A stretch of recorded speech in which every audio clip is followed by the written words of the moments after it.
உங்க எல்லாருக்குமே சூரியபுத்திரன் கர்ணனை பத்தி தெரியும்.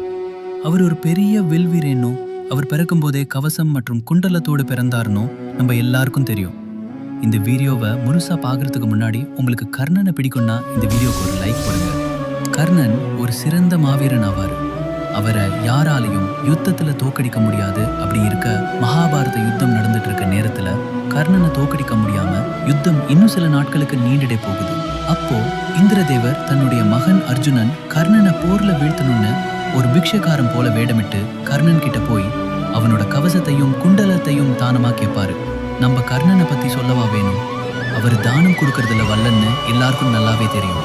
வந்து இருக்கிறது இந்திரதேவர்னு தெரிஞ்சுக்கிட்ட கர்ணன் உடனே என்ன பண்றாருன்னா அவரோட கவசத்தையும் குண்டலத்தையும் ரத்தம் வழிய வழிய அறுத்து இந்திரன் கையில கொடுப்பாரு. இதை பார்த்த இந்திரன் கண்ணில் கண்ணீர் வரும். உடனே இந்திரன் கர்ணனுக்கு அர்ஜுனனை வீழ்த்தக்கூடிய ஒரு ஆயுதத்தை கொடுப்பாரு. இதை தெரிஞ்சுக்கிட்ட கிருஷ்ணர் மறுநாள் காலையில போர்ல சூழ்ச்சி செஞ்சு அர்ஜுனன் கையால கர்ணனை வீழ்த்திடுவாரு. என்னதான் கர்ணன் மகாபாரத போர்ல வீழ்த்தப்பட்டு இருந்தாலும் இன்னைக்கும் எல்லார் மனசுலயும் ஒரு அசைக்க முடியாத வீரனா இருக்காருங்கிற இது தங்க உண்மை.